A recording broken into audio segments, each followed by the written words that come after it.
Before we begin, if you like what you hear on the Tan and J-Man Show, don't forget to rate and review us on Apple Podcasts, and go ahead and click subscribe wherever you get your podcasts. We encourage you to interact with us and keep up to date with the Tan and J-Man Show on social media by liking our Facebook page and following us on Twitter and Instagram at Tan and J-Man Show. Now sit back, relax, and enjoy another episode of the Tan and J-Man Show with your hosts Tanner Lee and Josh the J-Man Munt. It's Monday night. You know what that means. Another episode of the Tan and J-Man Show, episode 223 to be exact. I'm Tanner Lee, along with my co-host, Josh the J-Man Munt. How are you, J-Man, on this balming 30-degree day? It's pretty pathetic that 35 degrees feels like summer. But you know what? I took the sock cap off for the first time this year. And feeling pretty good. Took the sock cap off, let the hair flow. I was gonna say the Fabio. hair flow. Let the shininess come down. Right. That's right. It was sunny out today. I'm proud of my shine. Yeah, you should be. I've been growing it for 8 years now. Is that all?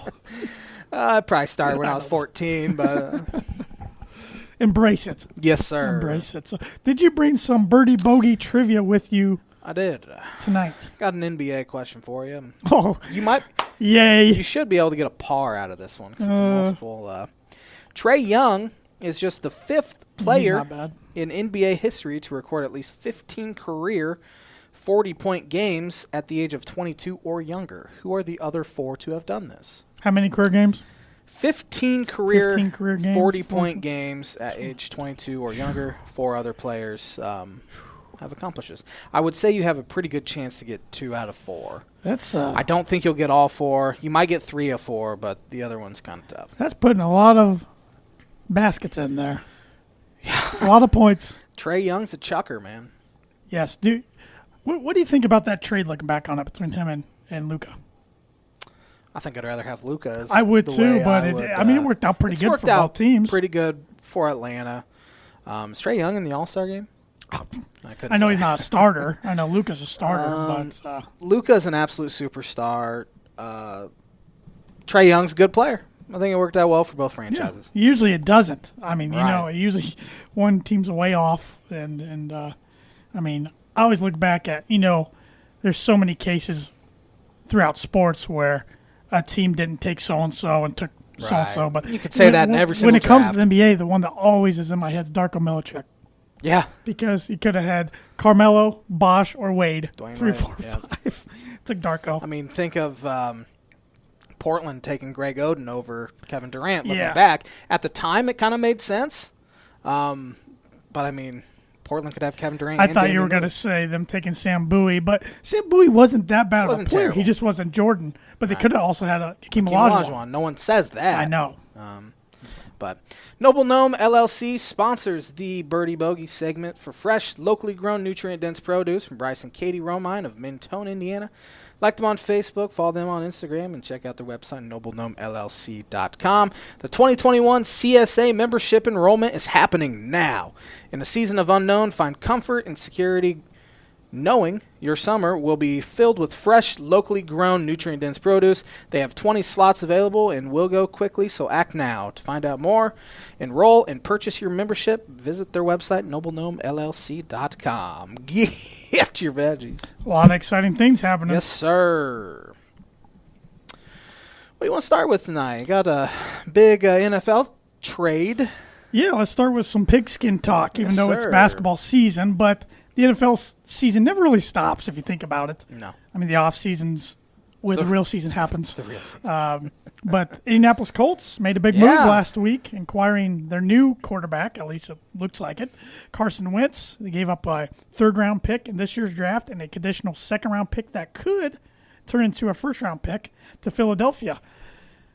I think it's a pretty good trade for Indianapolis. I mean, we're going to have to see the results that Wentz produces on the field to determine if it was a good trade or not, but I thought they were going to have to give up more than they did.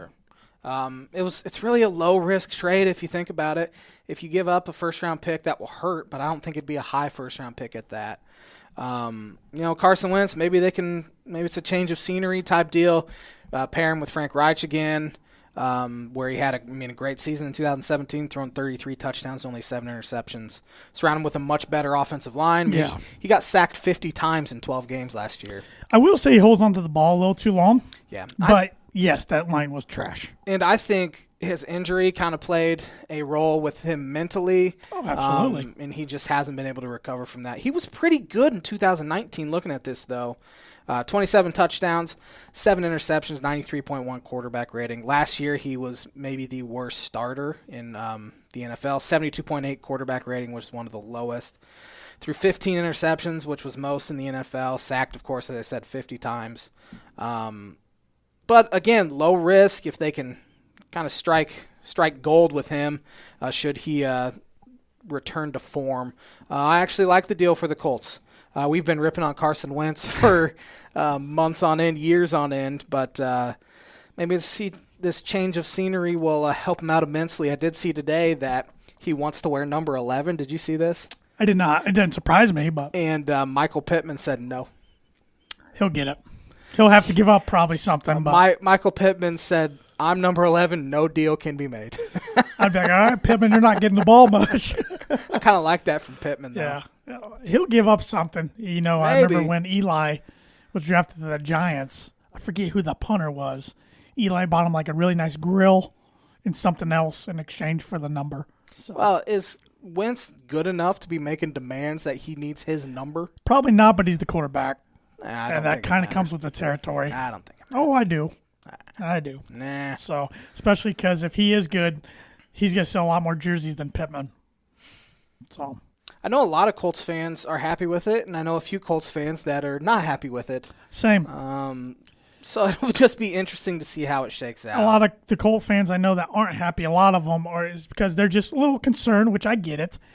One thinks they gave up too much to get him, which I don't see that. Nah. But I mean, how often do third-round picks turn into superstars, you know? Yeah. And if he goes out and plays really well, that third-round pick will be so worth it. That second-round pick Yeah, if he plays well, they got their franchise guy, or their future guy, at least for the next 5 to 7 years. He's only 28 years old.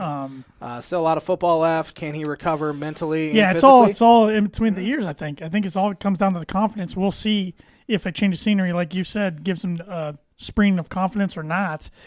It'll be interesting, though, if he gets off to a bad start, throws a couple picks in the first 3 weeks, they get off to an 0-3 or 1-2 start.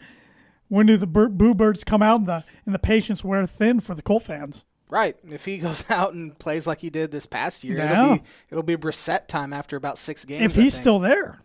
Right. Who knows what they're going to do at the backup spot? Because is he a free agent? I thought he was. Idea.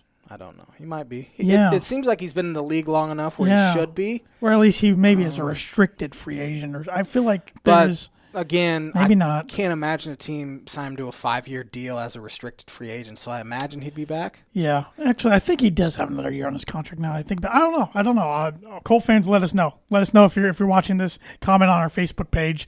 If you comment live, we'll get to your comments and questions. I watched quite a few Carson Wentz snaps this past season, and he was really, really bad. Well, he'll be one of the quarterbacks under the most pressure in the league this year right away. And I think Jalen Hurts will be under some pressure in Philly, too, because now it's his job. Maybe Philly looks to go in a different direction. You have a new head coach there. The GM's the same. I think his name's Howie Roseman. Mm-hmm. But it'll be interesting because I've heard them rumored maybe they're going to trade up for a Justin Fields type. And Justin Fields keeps falling down the boards, but really falling down's like a spot or two in the boards. Right. So. He'll be a top 15 pick. And, of course, probably top 10. There's 2 months till draft season. Maybe he goes and just balls out at his pro day and all that, and he's rocking it up boards again. So. Mock Draft 1.0, dropping it next Monday. Tanner last year got, 12 of the first 13 picks, correct? I believe so, and I got insane. 16 right in the first round. So that was so much better than Mel Kiper. So. I beat almost all the draft experts, and it's funny because what I did last year, I kind of looked at like 10. I mean, I had different websites, and I kind of just jumbled it into what I liked, and it worked out. So Tanner scouted every single player extensively and put where he thought the best fit would be for each player. He's being a little too modest. I got a whiteboard up in my room, and I'm tallying stuff. So, no, I look forward to the mock, though. I'm hoping to drop 3 of them this year. I only dropped 2 last year. The year before, in 2019, I dropped 3. So, gotta try to do 3. I'll space them out a little bit. We need to go back 2 years ago and see how you did. I got the records. I don't remember how you did in that. Yeah, we'll have to revisit that in the next few weeks. I got the records on my computer. I keep it all, J-Man, all the dumb things we say and predict. Keep it all. But, hey, you got another bold prediction right. Well, half of one. Half of one. Yes. I don't think I'm going to get the other half correct. It's you never know. Let's talk a little about Deshaun Watson. I mean, I'm not surprised we haven't seen him moved yet. But do you think we'll see him moved, or are the Texans really going to stand their ground? I have no idea. Because if they stand their ground, he's the one losing $21 million, right. And then they can trade him next year. It's not like he's going to lose too much value. I don't see any chance unless he maybe decides, okay, this isn't worth it. But right now, it just doesn't seem like he's going to ever take another snap for the Houston Texans. Yeah. Ownership's one of the worst ownership groups in the NFL. It's turned in this way. I've never noticed it until this year where it was just dysfunction all over the place with the Houston Texans, with the J.J. Watt situation, now the Deshaun Watson. J.J. Watt situation. Did I say J.J. Watson? You did, but I didn't catch it till just now. I don't think he takes another snap for the Houston Texans. Where's he going to end up? No one knows. Denver's been a team that's been mentioned, as well as San Francisco and, of course, the Jets. Carolina? Carolina, I don't think Bridgewater's back.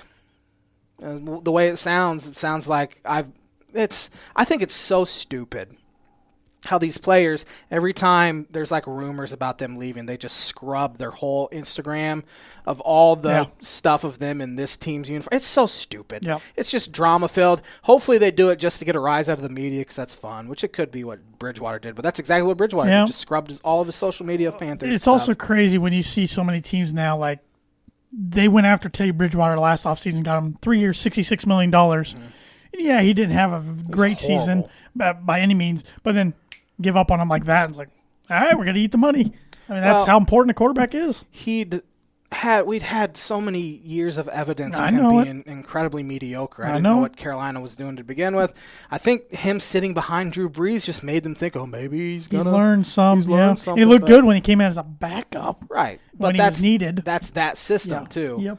Maybe he's just good in that system. I mean, of course, he went to Clemson. Yep. Which is just right across the border from Carolina. So that makes sense as well as far as geographically.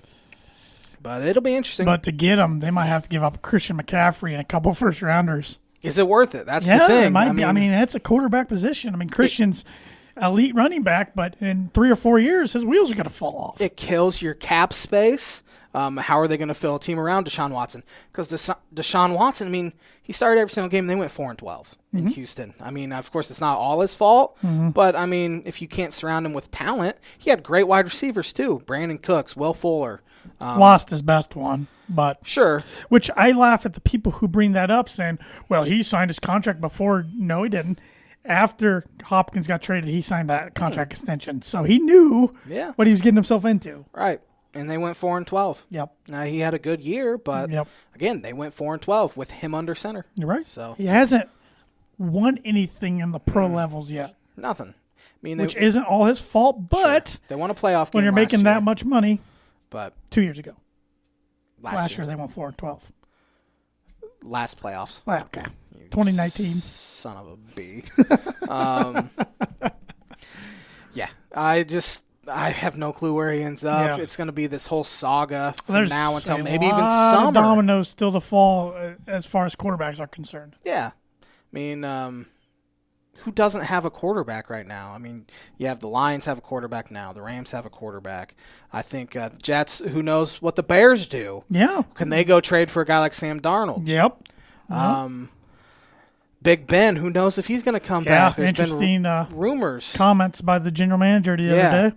Even I think it was Ike. Was it Ike Taylor? One of his former teammates there in Pittsburgh said he's kind of hurting the franchise coming back. They need to start thinking about moving on. Isn't he getting paid like $40 million this year? The cap hit's ridiculous. $40 million, I think. The Eagles cap hit, trading Carson Wentz, they're going to lose $33 million him not being on the roster. Just insane. You got the Falcons that are rumored to be looking to draft a quarterback in the first round. So They should. Yeah, it's wild. I've never seen anything like this when it comes to quarterback market. It'll be fun to watch. Free agency starts 3 weeks. I think the new league year is March 17th. Yeah, I think they got to have like contract, like the franchise tag and all that stuff done by March 5th. Okay. So coming up next week. I saw somebody on Twitter ask J.J. Watt have you picked a team yet? And he said, I scroll through DoorDash over an hour to find a restaurant to eat at. No, I've not picked a team. It's going to take me a while. Yep. But he was – people just draw conclusions. He put a video up on his Instagram of T.J. Watt shoveling snow, and so people said, well, is he going to go team with his brother in Pittsburgh? Which that would make sense from a schematical standpoint. But I don't know. Same with Green Bay as well as far as the – Yep, Green Bay and the connection with the Cuts. I've heard Buffalo as a potential. More teams than I are going to want him. He's still got some good years on him. Left. Yeah, so absolutely. There's a lot of other good guys who have been injured the last few years that have been let go by teams. Mm-hmm. So that have been Pro Bowlers. So there's some decent names out there already. I need to look it up, and I should have favorited it. But the teams with the most cap space in the NFL this year, I don't know. Do you know who has the number one? No. Why do I feel like the Colts are up there? Colts are up there. I'm going to Google it real quick, see if we can have a list. The team with the most cap space, we have according to this, which this is... Jaguars 1? Yes. 2021 NFL team salary cap, spottrack.com. Jaguars 1, Jets 2, Patriots 3, Colts 4, Bengals 5, Washington football team 6, Carolina Panthers 7, Denver Broncos 8, LA Chargers 9, Miami Dolphins 10. Scares me that the Patriots are third. Yeah, they're going to... Cam Newton's not coming back. No. That's a domino that needs to fall too. Yep. I can't imagine Deshaun going to a team like New England, but who knows? No. The teams with the least amount of cap space, you have the Lions, Bears, Packers, Vikings, that whole division. The whole NFC North. Steelers, Raiders, Falcons, Chiefs, Rams, Eagles, Saints. Yeah.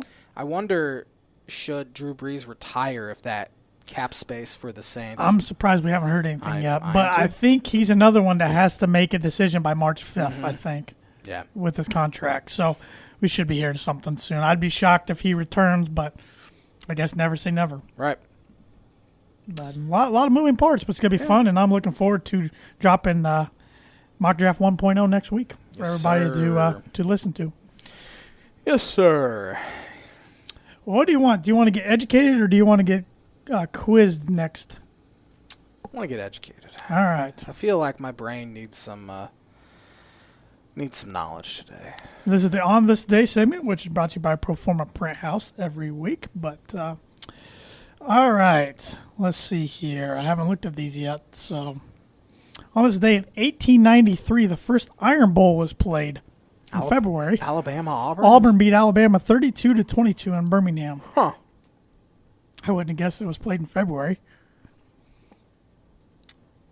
Wow. On this day in 1959, the inaugural Daytona 500 was ran. Lee Petty and Johnny Beauchamp crossed the finish line side by side, and Beauchamp declared unofficial winner. Ruling was overturned after 3 days by NASCAR founder Bill France Sr. On this day in 1962, Wilt Chamberlain set an NBA record with 34 free throw attempts. Wonder how many he made. I don't know. Over under half. Seems like James Harden gets that every single night.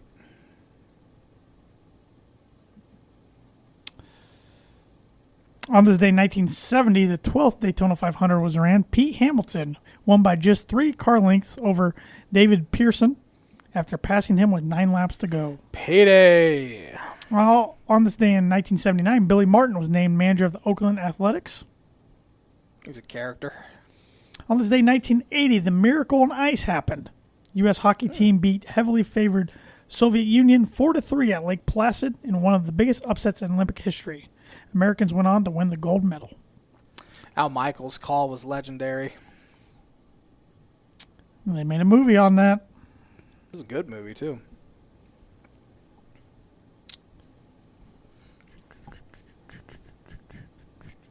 A lot of Winter Olympic stuff. A lot of Winter Olympic stuff. On this day in 2015, the 57th running of the Daytona 500 took place. Joey Logano won the event for the second time after leading with 10 laps to go. He was ahead of Kevin Harvick before the caution flag came out in the last lap, ending the race in his favor. Wasn't he really young when he burst onto the scene? Oh, yeah, he was 18. Yep. Back in, I remember watching him race in 2010 down in Indianapolis. Yeah. So he still is pretty young. And on this day last year, Portuguese superstar Cristiano Ronaldo marked his 1,000th senior appearance by scoring in, I'm not even going to try to say any of those, by scoring in their 2-1 win. He has 725 career goals and 836 club games and 164 internationals. Joey Logano seems like he's been around forever. He's 30. Yeah. It's like our age. Yeah. Maybe if he entered for 18 years, when he was 18 years old, he's been racing for 12 years. Yeah. So, I mean, he's good. Who was the guy? He's going to be a name. Austin Dillon. Oh, is he any good? Yeah, he's pretty good. Is he? That's the thing with NASCAR. They don't have the big names really anymore, but they have a lot of skilled guys. So, it's, Kyle Busch might be the biggest name in NASCAR right now. As a name, or Kevin Harvick as a name, just from a name standpoint, because Jimmy Johnson retired last year, Gordon Jr. and Stewart all a couple years ago. So, couldn't tell you I cared. I know. But if you're looking for a trustworthy, dependable resource for your next trade show, company, picnic, or sales meeting, Proforma Print House has over 50 years combined experience in promotional products and commercial print. They strive for fast and efficient response to all your print needs. You need to look no further. Let them be your one source print and promotional company, and give them a call today at 574-210-3815. Just another week in the Big Ten. Yeah, just another week in the Big Ten. That's this one a good way to put it. This one actually wasn't nearly as crazy as it has been in weeks past. Kind of what should have happened did happen. In a sense, but we had some great games. I mean, yesterday, maybe the Big Ten game of the year, Michigan going into Ohio State, winning by 5, 92-87, high-level basketball game.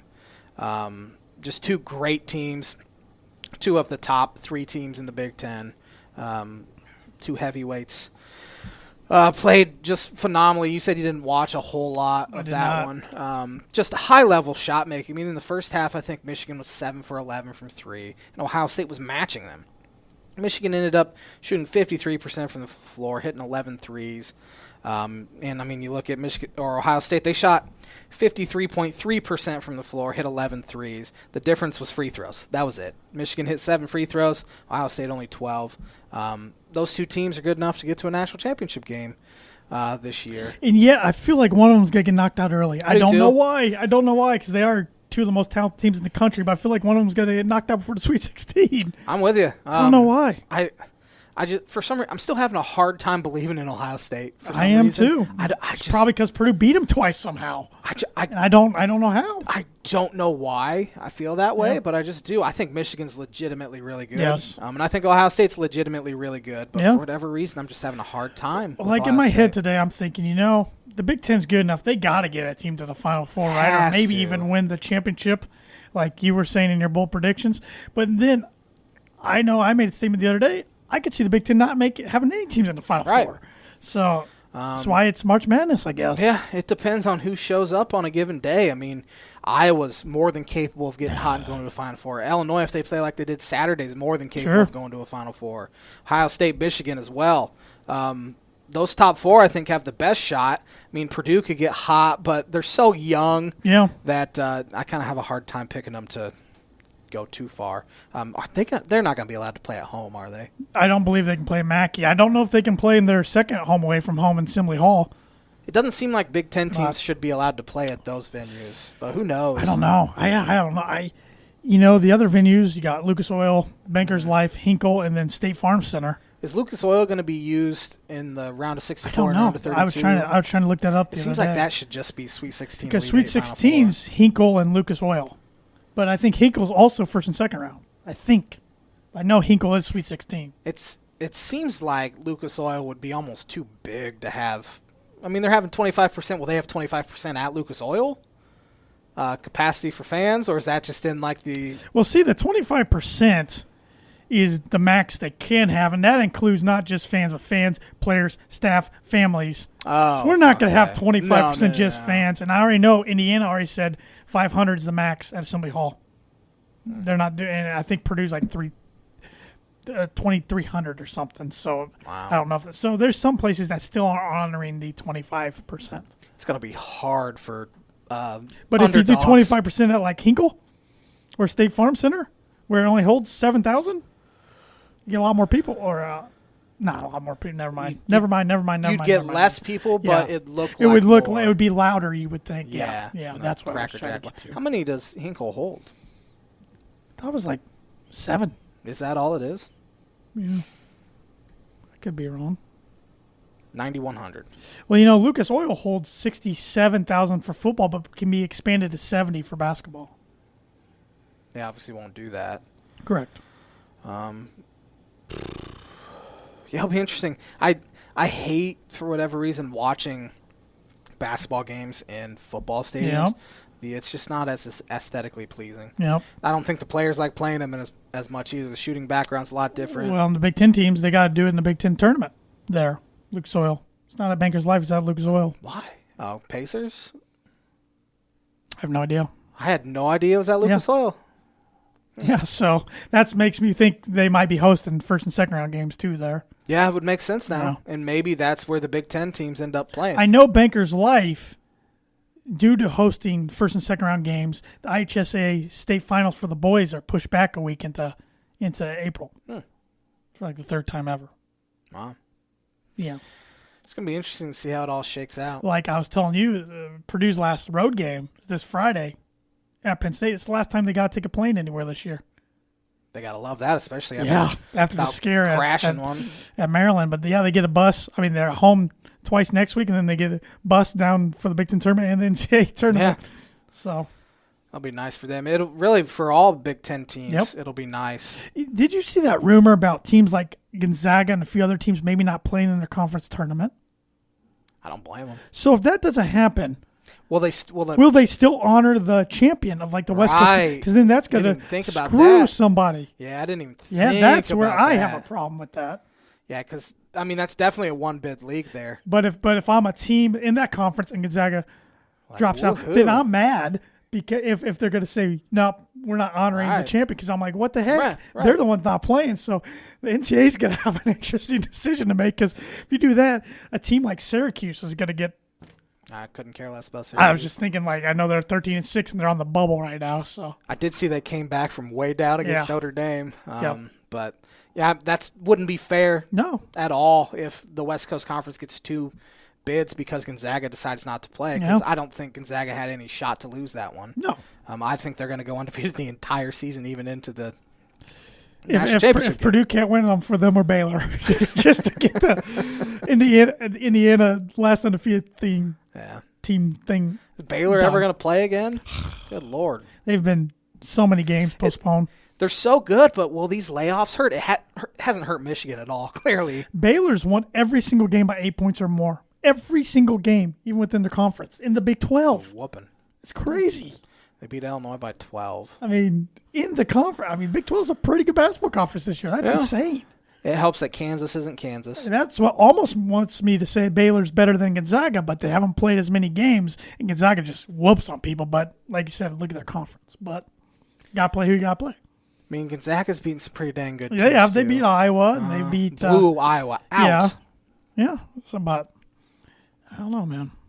Yeah, that wouldn't be fair. I wouldn't like that at all. I love the little conference tournaments just because you have to win it. But I know a lot of conferences, they're going to have to play them just to get teams into the NCAA tournament. I saw a lot of conferences announce today they're not going to have fans at all. If the Big Ten said anything about having fans at the Big Ten? I haven't seen it, but I bet they don't. I can't imagine they do. I saw the They Mountain. don't for anything. The Mountain West was one. I see fans at. Is it just family at Purdue games? Because I see fans at Purdue games. Yeah, just family of staff. And, I mean, it's still like 300. Fans at Indiana. Yeah. Indiana had 83. The Big Ten can have families of staff and players, but it's up to the school. Well, Illinois has had nobody there. I don't know why. Yeah. What's the big deal? Hey, whatever. I mean, Butler's had 25% all year in Hinkle. They've had actual fans. And that's the thing. I mean, it's not how will teams react having fans back into the stadium when teams have been used to it and other conferences haven't been used to it. It almost seemed like a team like, I don't know, Illinois would be more amped up having fans in the stadium for the first time all season. Are they too amped up? It kind of makes me nervous. I have that worry, not to fast forward too much, but going into the fall and winter next year, later this year in 2021, for college football and basketball players, all of a sudden, fingers crossed, we can have full gyms and full arena stadiums or big. But my thing is, I mean, it's either half or full. Yeah, you can't be if doing. If he goes 3/4, I mean, what the heck?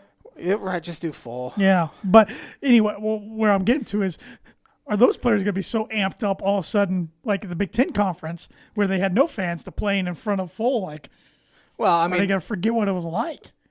I've kind of forgotten what it's like. It's weird. Like, I watch highlights from games last year, and I'm like, how do these players play with that noise? Yeah, it's so crazy. I was thinking yesterday, late in that Michigan-Ohio State game, like, yeah, this guy's probably nervous with no fans shooting free throws, but he might be a lot more nervous when there's 3,000 students right behind the goal. On top of you. Yeah. Good thing is, the playing field will be leveled. Everyone will be in the same boat. Because I think colleges, if they can do it, safely, they know they got to have fans back next year.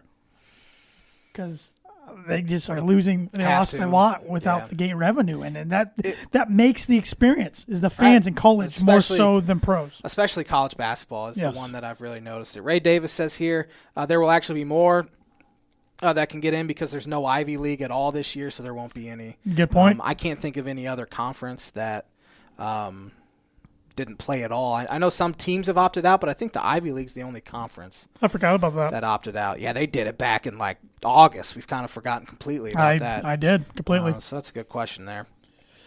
Yeah, speaking of Ivy League, I don't know why this reminded me of the Ivy League, but I watched a little of the Navy American game yesterday. Navy's got a good little team. Really? They're like 11-2. Wow. Yeah, they got a good little team. Is that where Ed DeChellis is? Yeah. Yeah. They're 13-2. Ed DeChellis, former Penn State coach, left Penn State alumni on his own. It's his alma mater. 13-2, 10-1 in the Patriot League, which the Patriot League's a pretty good basketball. Penn State give him a call to come back? Yeah, who knows?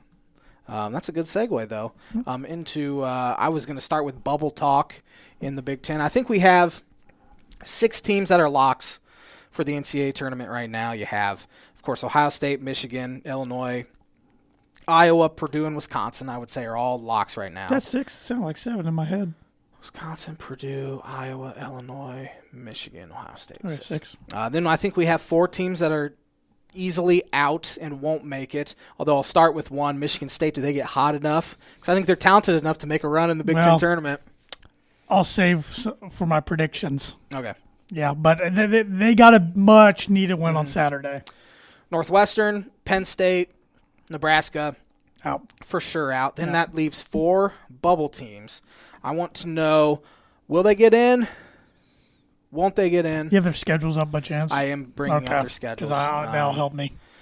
Starting with the Indiana Hoosiers, sitting here at 12-10, 7-8 in the Big Ten. Yep. They have at Rutgers. You said their game against Michigan is canceled. No. They were supposed to play Michigan twice. Oh, supposed to play them twice. Once. Okay, they're only playing them once. At Rutgers, you have Michigan at home. At Michigan State, at Purdue. It's a brutal 4-game stretch. I think if they win one, they're okay. One of those 4. They're sitting their last 4 in, though. I know. That Michigan State loss at home, which was an awful loss for them, that's a quad 3 loss. That's a killer. I think if they win one, they're okay. If they win 2, they're feeling pretty good. They have 2 quad 1 wins right now, both Iowa. Iowa's really saving them right now, and maybe saving Archie Miller's job. I think they lose out. They might win a game in the Big Ten tournament. I think they lose out in the regular season. If they lose the remaining 4 games, they're out. I don't think they have any shot against Michigan. No. The only game I see them winning on this could be Rutgers. And that's the biggest game on there. Of course, it's their next game. That's huge because Rutgers, you don't know what Rutgers team's going to show up. Right. Indiana, I don't know what Lenardi has them as, but he had them as like on that 10, 11 Yeah, they've been a 10 for a long time. I would say Indiana does not get in. Man, their fan base, if they don't get in, when the state of Indiana is hosting the tournament and their own gyms hosting some rounds. Even loyal fans are starting to turn. We'll get some hot seat talk here in a little bit. Rutgers, do they get in? Last I saw, they were like in that 9-10 seed line. They have, of course, Indiana at home, then at Nebraska and at Minnesota. Huge bubble matchup that final game of the regular season. I think if they win one of those that are in, but I think they can win out. Man, I think they have to do a lot more work than that than just win one. I'll probably give the Big Ten too much credit, but I think a lot of even teams that are like almost 500 in Big Ten are going to get in over like a Syracuse. Yeah. I think that the conference got that much respect this year. You look at their schedule, and if you get a team in like that, maybe they make a run because they've been beating up on each other, and then you get into the teams of the other conferences and you can make a run. And they have 4 quad 1 wins right now. The Minnesota game, assuming Minnesota stays in the top 75, would be a quad 1. God, I think it'd put fork in them. They're too injured. Man, it sucks that the season was wiped out because Rutgers was going to be in last year. Yep. Get their whole team back. They just haven't played that well. No, they haven't. Should have been a lot better. Man, we were talking for a long time that 10 Big Ten teams were going to get in. We might only see 8 now looking at it. I don't think – I'm going to give Rutgers the benefit of the doubt. I think their schedule's easy enough. Now, say they lose to Indiana and then lose to Nebraska, I don't think they get in. Oh, yeah. If they lose the both of them, they're not in. I agree. But I think they get in. I don't think Nebraska wins another game. But I give those kids credit for playing. They play hard, man. Nothing to play for, and I give them more credit than Michigan because they're playing an NBA-like schedule as far as games and the amount of days. And Michigan's just sitting back not wanting to play people. Yeah, so 100%. And it screwed Illinois up because now they have to play. I don't think they should be eligible for the Big Ten title, but they're gonna. I don't either. Illinois now has to play 4 games in 7 days because Michigan refused to play them last week. Then we have Minnesota. I think we can also stick a fork in them. Yep. However, their schedule sets up that they could win 3 of their next 4, maybe even all 4. Kalishar's out, 3 to 4 weeks? 3 to 4 weeks, I would say he's out and for Robbins the year. is playing injured. He's banged up. He's awful. I don't know. They have Northwestern at home. Obvious must win for them. At Nebraska, obvious must win. At Penn State, that would be a quad 1 game for them. If they win that one, that'd be huge for them. Then Rutgers at home. They have they're winnable. Pretty easy schedule the rest of the way. With their injuries, you shut down Marcus Carr, they have no offense at all. You're right. I like Jamal Mashburn Jr., though. I think he's going to be a pretty good Big Ten player. I would say Minnesota does not make it in. I feel better about Rutgers getting in than Minnesota. Indiana's right there with Minnesota when I look at their schedule. Yeah. Yeah. This team, I say, is a bubble team, but I think they ultimately get in, and that is the Maryland Terps. Yeah, the way they're playing lately, rolling. I think they're definitely more safely right now than Indiana. I think they're probably the 7th safest. Yep. In the Big Ten right now. I agree with that. They're playing well. They've won 4 in a row. Huge win on the road at Rutgers yesterday. Yeah, I didn't see that come. I picked Rutgers, so they should be favored in their final 3 games. They have Michigan State at home, at Northwestern, Penn State at home. I would say they win at least 2 out of those 3. And I think they get in. I mean, you look at the wins they have, a bunch of quad 1 wins. They're sitting there at 30 in the net ranking right now. That win that Purdue has over them at home is a quad 1 win right now, which I didn't think that could be possible with the way Maryland started. Yeah, it's been wild. So I think they ultimately get in as well. I would say, Big Ten only gets 8 teams in. Is what I'd say. I think half of those teams get in. That's fair. I'll go one more. I'll say they get 9. Okay. Little hot seat talk here in the Big Ten as well. Kind of plays into that. I think 3 coaches are on firm hot seat. 4 coaches, I would say, if you add in Jim Ferry with Penn State. He's not back. I can't imagine he's back. He's an interim guy anyway. So, but the 3 guys that I would think should have the hottest of seats, starting with Archie Miller. What do you think? I think they give him another year. I do too. Even if they miss the tournament, I think there'll be a lot of people voicing their displeasure, as they probably should, because they let go of Tom Crean, and he won, what was it, 2 Big Ten titles or 3? Two, I think 2 and 3 Sweet 16 appearances. Yeah. Something like that. But, Indiana's just not what they were. No. And they're not going to get back to the night days. I mean, that's rare air there, winning 3 national titles. Kids or people our age and younger, they don't really care what happened in the 1980s. No, couldn't care less. So what have you done for me lately? How can you get me to the pros is what the recruits are thinking. And I don't know. I think they give them another year. I don't know if it's warranted, but I think they do. If they lose out, including their first round of the Big Ten tournament, what do you think? I think. His buyout's big, but yeah. I think then maybe they get the money. But see, the thing with Indiana is, at least their fan base thinks they can go get any coach and name him. He's going to come, and when they have those high expectations, they're going to be disappointed when it's option C or D. And it's not the job it was even when Crean took over. No, it's not. It was a dumpster fire. Nobody when Crean wanted it took then. over. But it was more highly thought of back then than it is now. He's sitting there at 67 and 53 overall.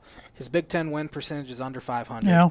A few things going for him. They would have been in the tournament last year, and they can kind of point to that. Correct.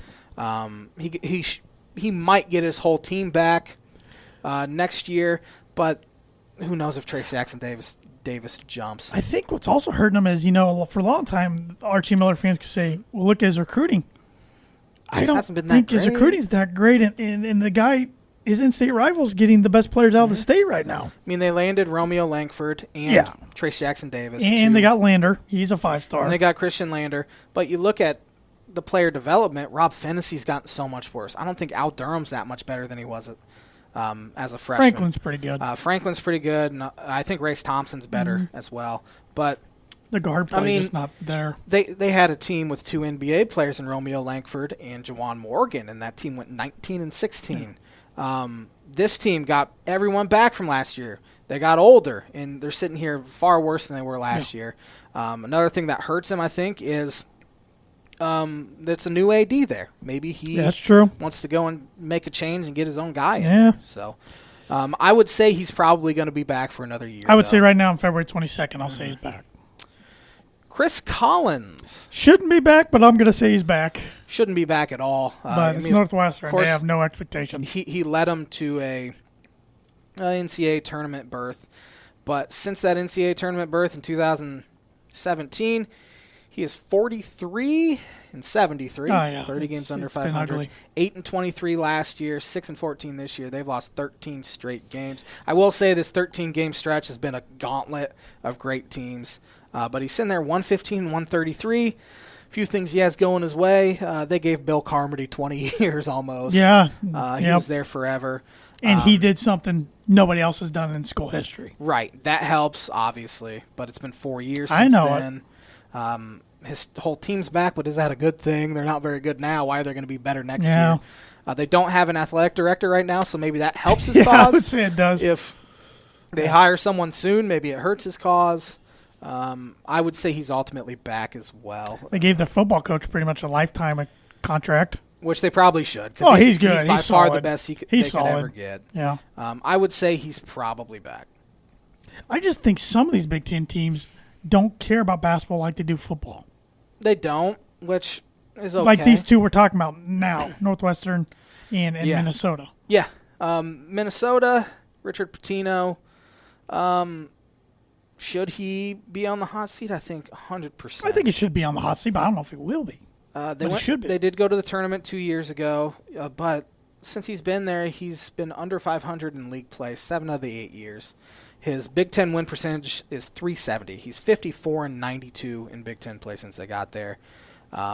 They've really limped down the stretch the past 2 years after being looking like an NCAA tournament team. Last year they ended up 15 and 16. This year they're 13 and 10, but they're trending in the very wrong direction right now.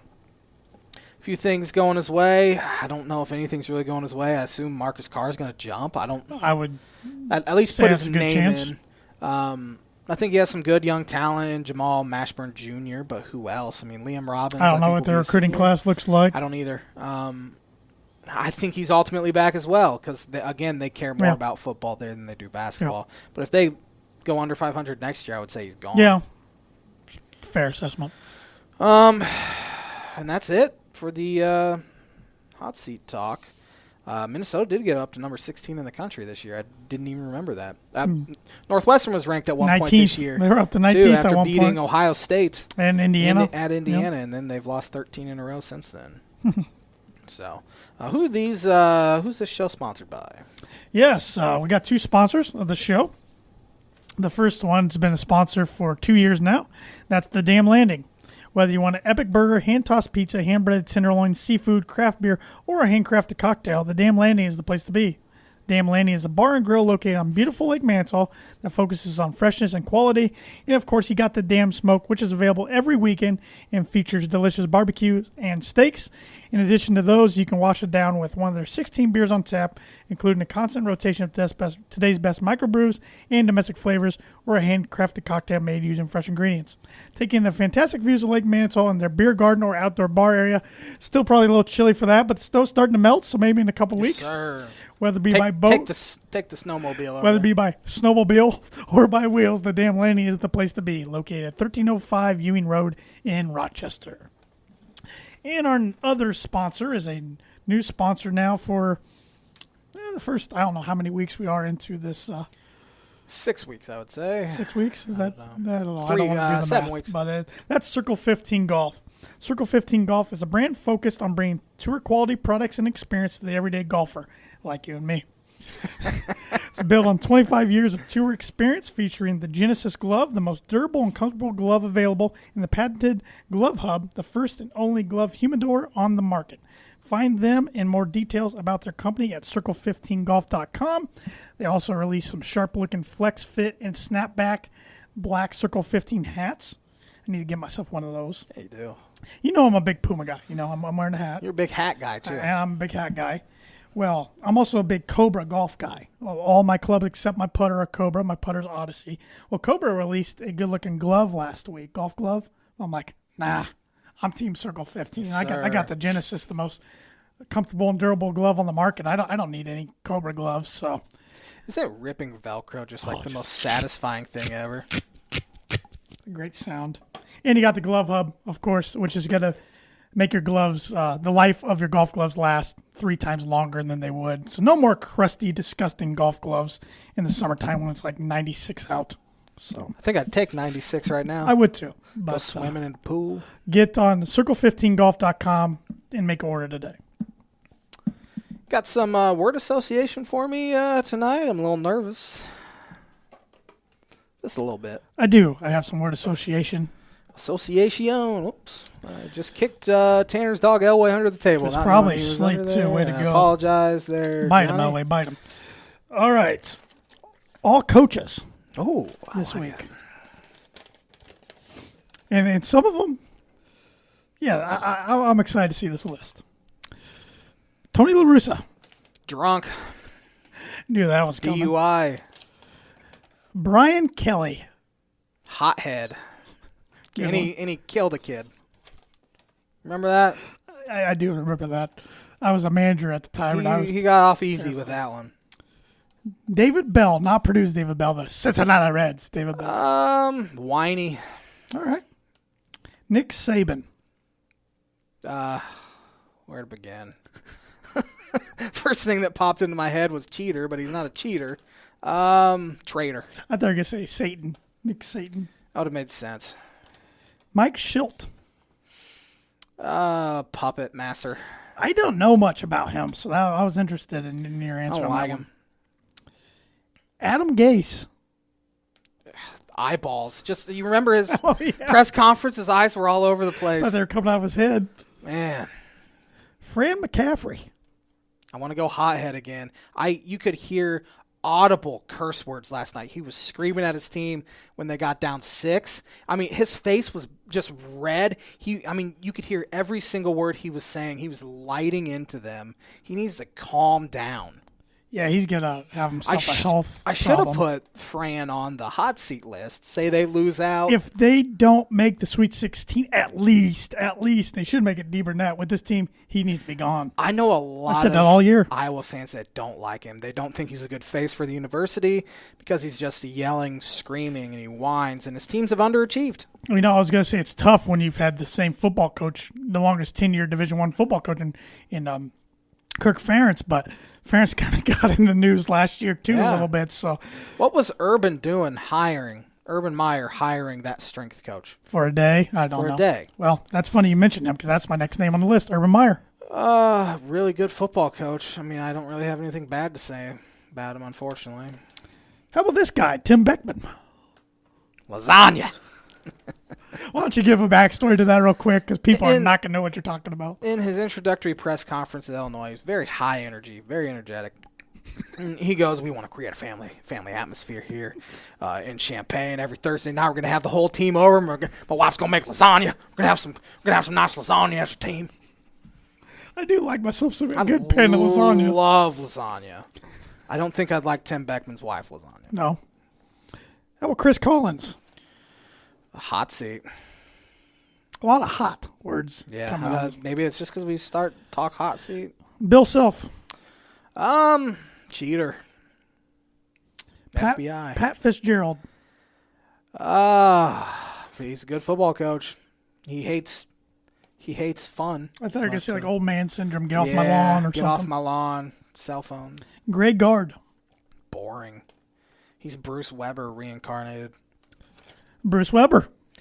He fired. He's going to get fired for the second time in a decade. Tom Izzo.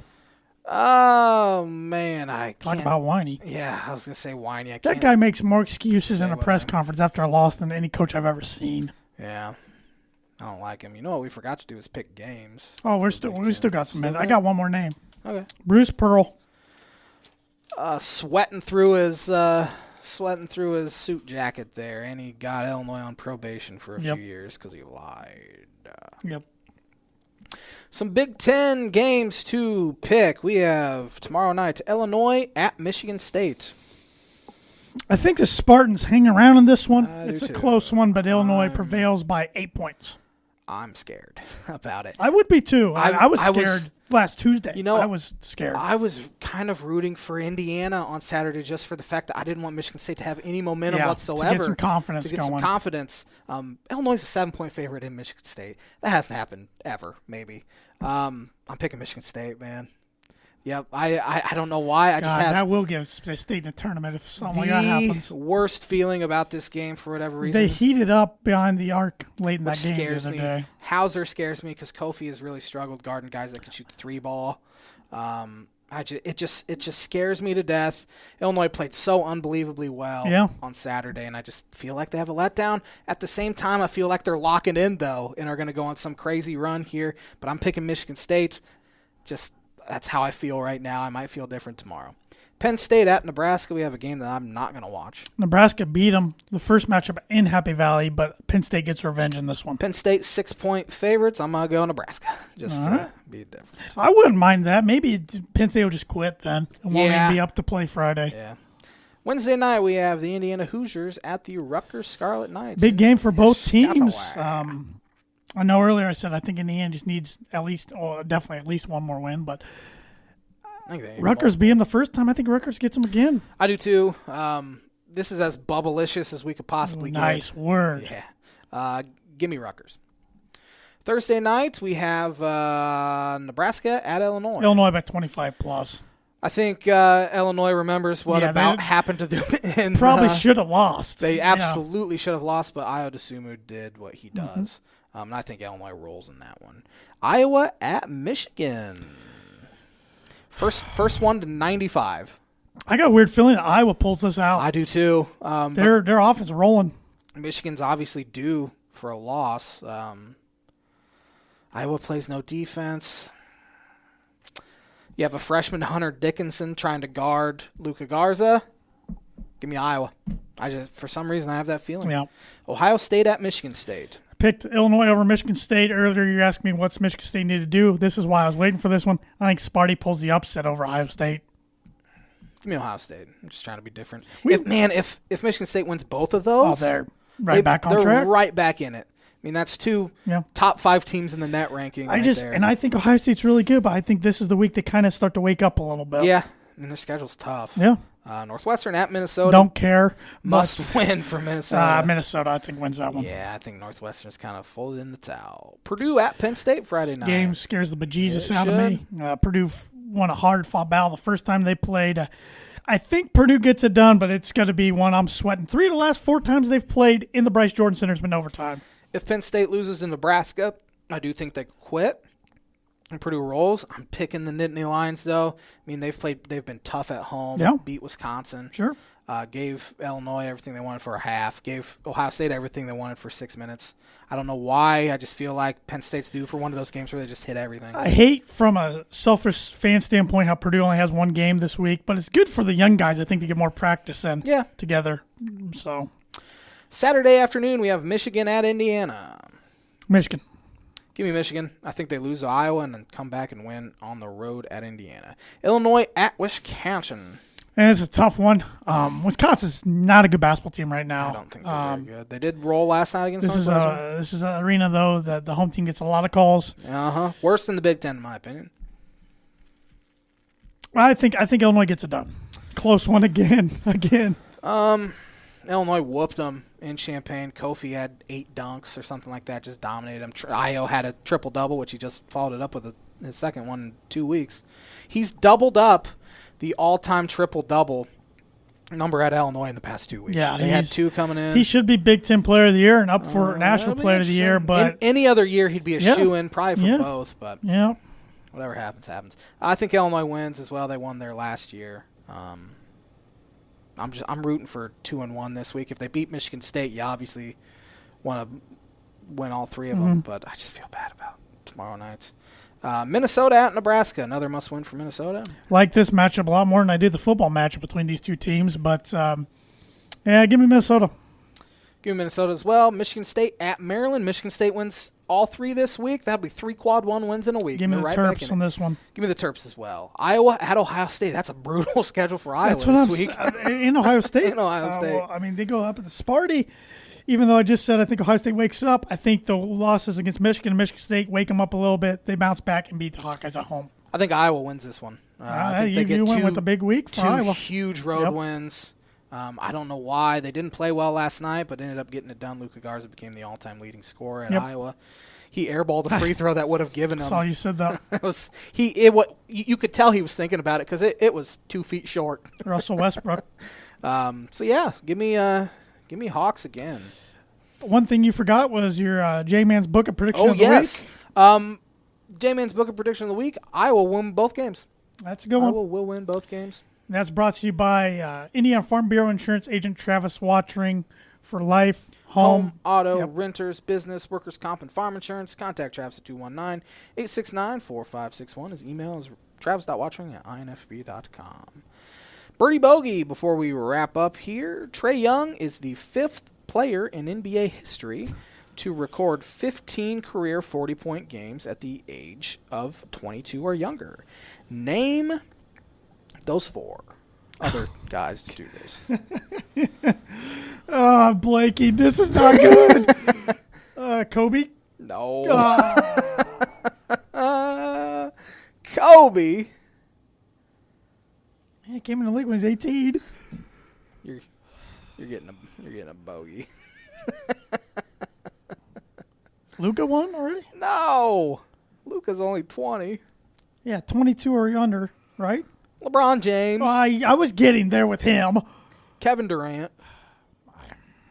Shaquille O'Neal. I wouldn't guess Shaq. I thought you'd get LeBron and KD. I was working on LeBron, but I was trying to get some of the other ones late. out first. New York gave me a bogey. He let me get 2 out of 4. Your first one was terrible.